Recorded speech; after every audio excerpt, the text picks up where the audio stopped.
namanya jari tangan masuk ke dalam, batal puasa itu. Diambil kuahnya, dirasainya Bu, jadi dibilor, ya ngences, telannya, ditelannya, batal puasa. Kalian kepala lah, biar enak dingin kepala tuh. Nggak sengaja, tus masuk ke telinga, batal, walaupun nggak sengaja. Loh.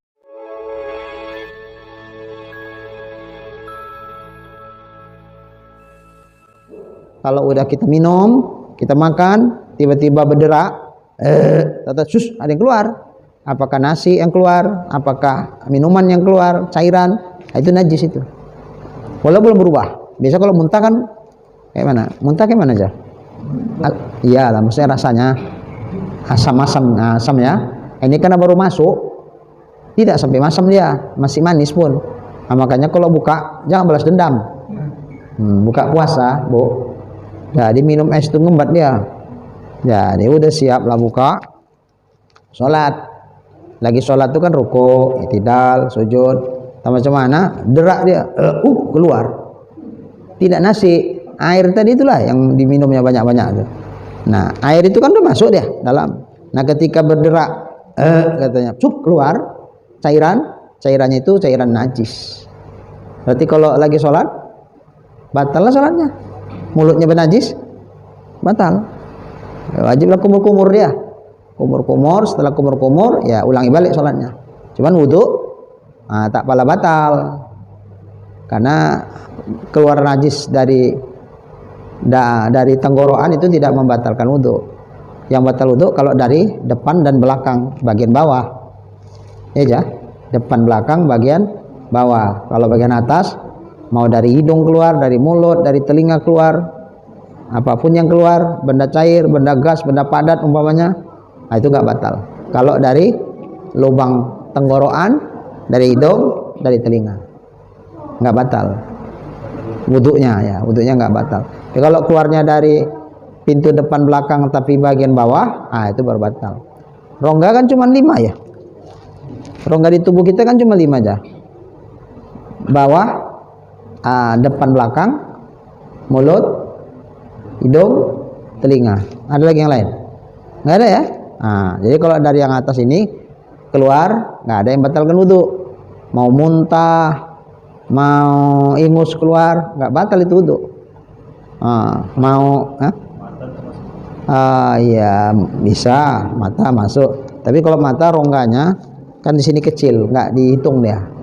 Karena kalau nanti itu masuk, umpama dimasukkanlah becelak dia atau diteteskan obat mata, kadang-kadang pahit obat mata itu sampai itu ke tenggorokan dia. Berarti di sini ada itu lubang kecil kali. Itu bisa masuk dia ke, kadang-kadang kemari dia masuknya. Kadang-kadang di tenggorokan dia. Makanya kalau ada obat mata yang agak keras sedikit, mau dia pahit, mulutnya jadi pahit karena cairan obat mata itu masuk dia. Dari mana? Berarti kan ada rongga nih di mata nih, tapi rondanya kecil. Dulu ingat diginikan, itu rambut bisa dimasukkan itu ke lubang tuh. Jawab pernah bikin gitu. Itu lubangnya. Jadi karena saking halusnya si lubang tadi disamakan kayak lubang pori-pori. Kalau kita lagi puasa, masuk air ke lubang pori-pori ini, batal nggak puasa? Tidak batal. Karena lubang pori-pori tidak dihitung sebagai rongga yang terbuka. Gitu juga lah mata. Lubang kecil halus di sini, walaupun itu lubang tapi dihitung tidak termasuk rongga yang terbuka karena saking halusnya, saking kecilnya. Jadi rongga yang terbuka kita cuman telinga, hidung, tenggorokan, kubul, dubur. Itu aja lah. Itulah puting susu. Kan ada lubangnya itu. Buktinya keluar susu dari situ. Kalau nggak ada lubangnya, maulah anak-anak atau menjerit-jerit, tak keluar susunya, bayi. Berarti ada lubang itu kan? Oke. Karena saking halusnya tidak dihukumkan itu lubang yang terbuka. Jadi umpama disiramlah sama ibu-ibu sap, kenalah putingnya. Umpama adalah yang masuk, nggak batal itu karena tidak dianggap lubang yang terbuka. Nggak batal. Satu lagi. Udahlah. Kubul dubur kan. Tapi kalau lubang kubul Jangan kok gini-gini kan picit-picit siram air, masuk garang batal. Kalau itu batal itu. Ini masukkan air situ. Gitu juga istinja dari buang air besar. Jangan puas kurang puas, bersih kurang bersih, sampai jari tangan masuk ke dalam. Batal puasa itu. Karena dia rongga yang terbuka. Itu juga telinga. Kayak kabayan pula. Bulu ayam. Diginikan. Katanya nikmat kali katanya. Dikilik-kilikkan gitu. Sampai gini-gini. Kabayan kan begitu. Filmnya. Gini-gini dah. Sedap kali. Masuk. Batal. Kenapa? Masuk sesuatu, memasukkan sesuatu ya. Ini bulu ayam kan sesuatu ini. Ke dalam rongga yang terbuka. Batal. Juga hidung. Sogok-sogok sampai kemari. Ini kan yang lembek. Kalau yang lembek ini enggak apa-apa. Umpama di sini. Enggak apa-apa. Ini kan ada yang keras. Yang keras ini namanya khaysum. Kalau sampai ke situlah yang batal itu. Kalau yang lembek-lembek ini enggak apa-apa. Jadi ada orang suaranya sampai enggak normal suaranya. Kenapa kok kayak gitu? Iya. Ada ini kotoran di sini. Ya kau bersihkanlah. Nanti batal katanya. Sogok-sogok. Kalau sini enggak apa-apa. Dia saking takut batal, enggak berani bersihkannya sini. Terakhir suaranya sampai bindeng-bindeng. Penuh di sini. Kerak-kerak ingus tuh sampai penuh di sini aja.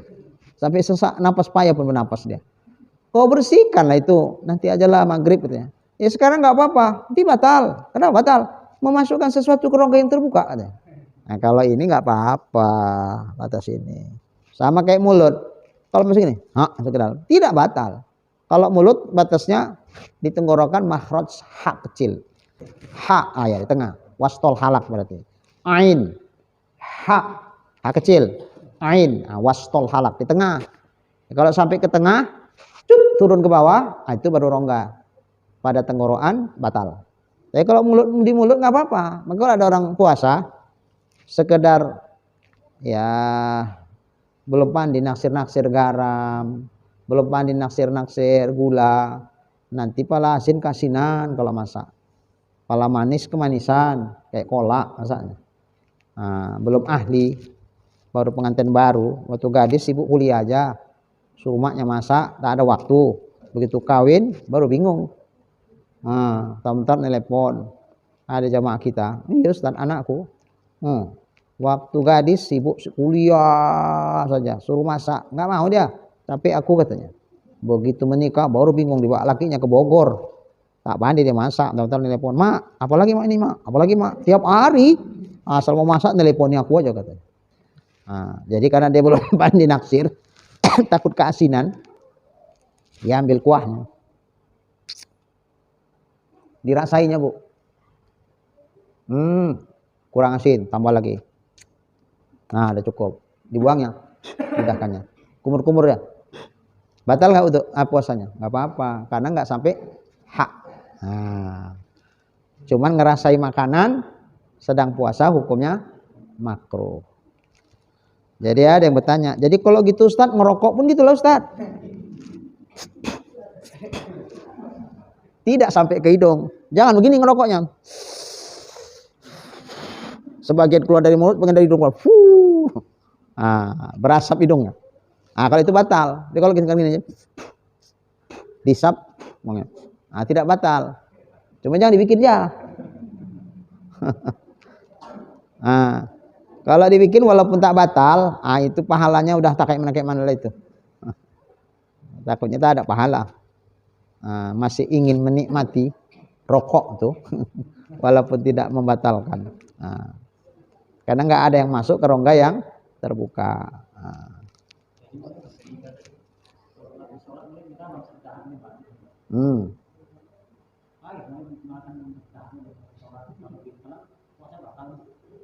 Puasanya batal, sholatnya pun batal. Ya iya, kalau batal sholat, batal puasa lah itu. Kalau batal puasa, batal sholat. Kalau ditelan, ya diludahkanlah, buang ke belah kiri. Masjid, nggak bisa. Korbankanlah kain, nggak boleh buat. Kalau ibu telekung, nanti pulang dicuci. Karena dahak nggak najis. Cuman walaupun nggak najis, ditelan batal.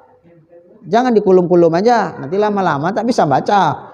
Berkeluaran, air liurnya berkeluaran kan terpancing deh tuh, makin ditahan-tahan makin terpancing air liurnya, lama-lama nggak bisa baca di mulutnya. Jadi ada orang, aku kalau sholat tasbih siang-siang nggak bisa aku. Kenapa nggak bisa? Ya bayangkan sholat tasbih siang kan 4 rakaat sekaligus. Nah kenapa banyak? Penuh mulutku katanya. Penuh apa? Penuh air ludah lah. Kenapa sampai bisa banyak penuh kayak itu? Tapi katanya ditelan, batal puasa, batal sholat. Jadi kutahanlah, mau kuludahkan nanti payah, jijik berserak-serak. Jadi kutahanlah 4 rakaat, apalagi tasbihnya 300 kan. Terakhir udah 3 rakaat, tak sanggup lagi baca terpulung, maksa ku batalkan. Walah, telan aja nggak apa-apa. Puasa nggak batal, sholat pun nggak batal kalau yang ditelan hanya air liur tok. Jangan ada campuran. Tapi kalau air liur bercampur sisa makanan yang terselit di gigi, kalau itu ditelan, yang bikin batal bukan air liurnya, sisa makanan itu yang ikut tertelan itu yang bikin batal. Nah, maka syaratnya jangan ada campuran yang lain. Dan jangan air liur itu yang sudah keluar ke bibir. Ada model orang kan suka kalau cakap ngences. Jadi waktu cakap keluar di sini. Jadi di bilor, ya ngences. Telannya. Ditelannya batal puasa. Batal puasa. Kenapa kok batal? Tapi air liurnya yang ditelannya udah keluar. Kalau udah keluar ke bibir gini, nah itu macam memasukkan sesuatu ke rongga yang terbuka dia. Maka kalau ditelan lagi, nah itu batal. Ditelan, ya ditelan lah gitu sampai ke tenggorokan, nah itu batal. Nah, tapi sekiranya tidak keluar dia, cuman yang di mulut tuh aja muter-muter, telan, nggak apa-apa, nggak batal. Nah, jangan nanti gini, mentang-mentang puasa kena sawan ludah dia. Tonton nak ngeludah. Kenapa lah kau sibuk kali meludah-ludah saja? Iya, tak kenapa. Terapa aja lidahku apa air liurnya mau keluar aja kalau puasaku. Terangsang aja. Ya kau telan aja kenapa rupanya? Bolehnya. Boleh kalau air liur tok. Tapi janganlah ajas manfaat. Ajas manfaat itu macam mana? Cocok juga lah ini. Ngurang-ngurangi kering tenggorokan. Sengaja dikumpul-kumpul air liurnya. Jalan. Mbak jangan kering tenggorokan. Ya walaupun tak batal tapi ya nggak bagus lah. Nggak bagus. Nah. Baik. Sebelah dalam lah. Sekira-kira kan kalau kita taruhkan ke madela telinga kita begini. Nah, ini yang batas soal. Tapi kalau masuk ke dalam, disogok pakai karena ada itu kayak cangkol. Korek kuping kayak cangkol. Masukkan. Itu udah ke dalam itu apanya. Kalau itu batal lah. Masih nggak apa-apa lah. Jadi jangan nanti di sini tai kupingnya banyak kali, tak berani yang bersihkannya. Padahal digini-gini kan, nggak apa-apa, nggak batal, karena nggak bagian dalam di bagian luar.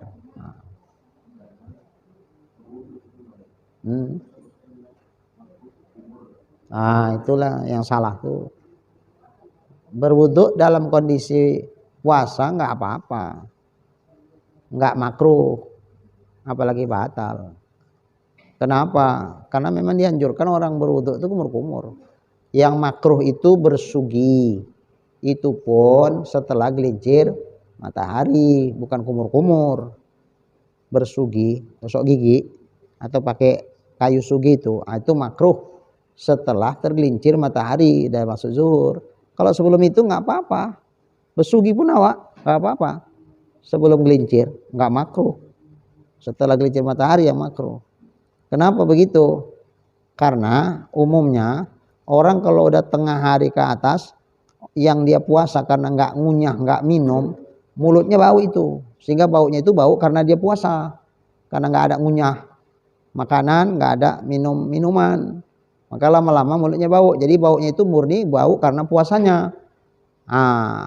Menghilangkan bau yang karena puasa itu yang makruh kalau sudah tergelincir matahari. Jadi kalau sebelum tergelincir matahari sekiranya pun bau, itu bukan bau karena puasa. Boleh jadi bau karena tadi sahur makan jengkol. Atau mungkin waktu sahur merokok. Tidak dia lagi gosok gigi. Jadi bau lah mulutnya jam 8, jam 9 pun udah bau mulutnya. Bukan bau karena puasa itu. Bau karena makan yang kita makan waktu sahur. Kalau itu dibersihkan nggak apa-apa, disugi-sugi gosok nggak apa-apa, selama jangan ketelan lah. Nah, itu nggak apa-apa. Yang makruh menghilangkan bau mulut itu bau mulut disebabkan karena puasa. Nah, yang disebabkan karena puasa tentu baunya itu setelah lewat gelincir matahari ke atas, sudah zuhur ke atas. Nah, itu yang dipastikan bau karena puasa. Karena orang yang nggak ngunyah, nggak nelan minuman, itu mulutnya nggak aktif tapi pasif, dia lama-lama jadi bau mulutnya. Itu bau akibat dari karena dia nggak makan, nggak minum, nggak bercakap dan lain sebagainya. Nah, karena puasalah intinya. Makanya kalau bukan karena itu ya nggak apa-apa, nggak makruh. Oke.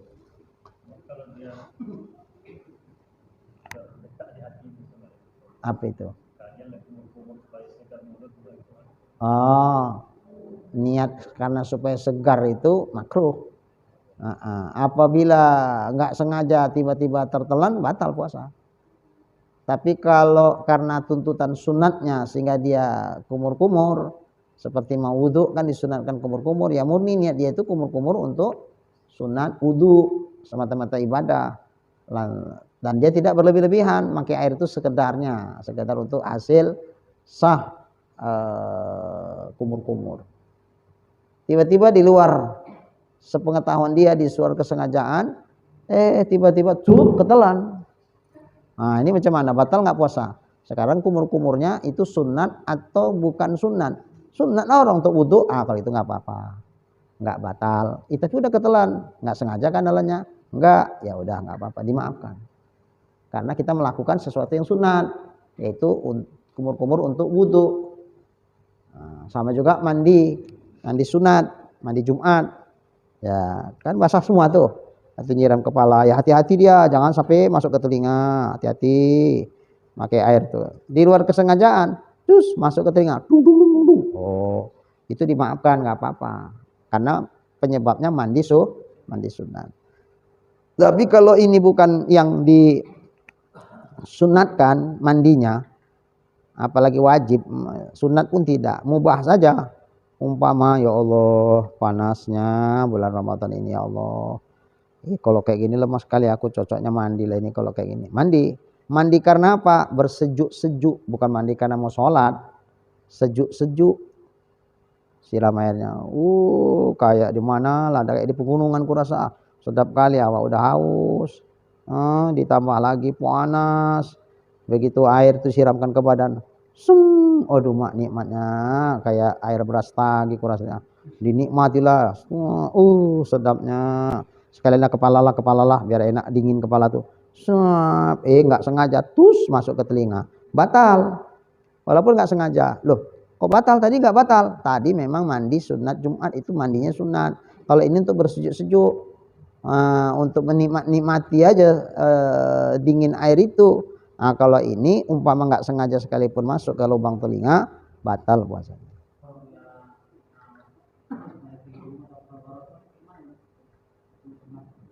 Kalau dia wudhu masih tetap sunat, tapi nggak boleh mubalaghah.